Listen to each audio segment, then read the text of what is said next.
जबरन conversion therapy के खिलाफ समलैंगिक जोड़े ने केरल हाईकोर्ट रुख किया, अस्पताल अधिकारियों के खिलाफ कार्रवाई और दिशा निर्देश तैयार करने की मांग। एक समलैंगिक जोड़े ने केरल हाईकोर्ट के समक्ष दायर एक याचिका में आरोप लगाया कि उनके माता पिता उनके यौन अभिविन्यास को बदलने के लिए जबरन उनकी कन्वर्जन थेरेपी करवा रहे हैं। दूसरे याचिकाकर्ताओं ने आरोप लगाया कि उसके साथी पहले याचिकाकर्ता को मनोहर अस्पताल कोझिकोड में उसकी इच्छा के विरुद्ध दबाव और दबाव के इंजेक्शन देकर जबरदस्ती और अवैध उपचार किया गया था। यह दावा करते हुए मानसिक रूप से विक्षिप्त है। जस्टिस देवन रामचंद्रन की एकल पीठ ने अस्पताल अधिकारियों को नोटिस जारी किया और 2 सप्ताह बाद मामले की सुनवाई करेगी। दोनों याचिकाकर्ता समलैंगिक पार्टनर हैं जो पिछले 3 साल से अधिक समय से रिश्ते में और अब साथ रह रहे हैं। याचिकाकर्ता मुस्लिम समुदाय से और उनके परिवार उनके रिश्ते के खिलाफ थे। याचिकाकर्ताओं ने आरोप लगाया कि उनके माता पिता और रिश्तेदारों ने उन्हें शारीरिक और मानसिक रूप से प्रताड़ित किया और उन्हें अलग करने के लिए जबरदस्ती कदम उठाए। याचिका में कहा गया है कि उनके माता पिता ने एक व्यक्ति के लापता होने का मामला दर्ज कराया था और एफआईआर दर्ज की गई थी और उन्हें अदालत के समक्ष बुलाया गया था। इसके अलावा इसमें कहा गया कि पक्षों को सुनने के बाद न्यायिक प्रथम श्रेणी मजिस्ट्रेट कोर्ट ने याचिकाकर्ता को एक साथ रहने की अनुमति दी।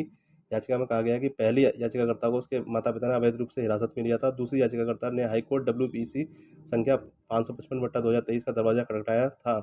उस रिट याचिका का निपटारा कर दिया गया क्योंकि पहली याचिकाकर्ता ने अदालत के समक्ष प्रस्तुत किया था कि वे अवैध हिरासत में नहीं थी। याचिकाकर्ताओं का आरोप है कि पहली याचिकाकर्ता को अदालत में पेश किए जाने के दौरान दबा दी गई थी और वे चीज़ों को स्पष्ट रूप से समझने में असमर्थ थी।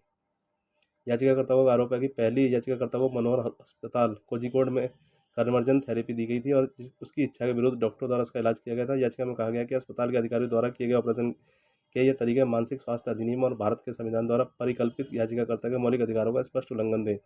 याचिका में कहा गया कि उन्होंने पहले याचिकाकर्ता की अवैध कन्वर्जन चिकित्सा और अमानवीय चिकित्सा पद्धतियों के अधीन करने के लिए अस्पताल के खिलाफ भारतीय मनोरोग सोसाइटी के खिलाफ शिकायत दर्ज कराई है।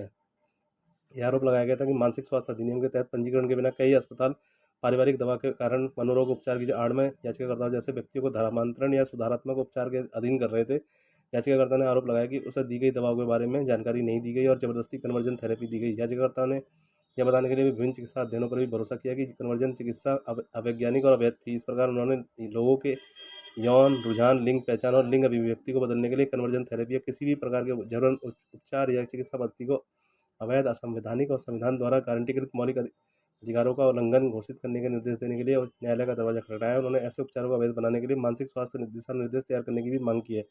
याचिका में याचिकाकर्ता को जबरन कन्वर्जन थेरेपी देने के लिए अस्पताल अधिकारियों के खिलाफ उचित कार्रवाई की भी मांग की गई है। Case number WPC number 11,329/2024।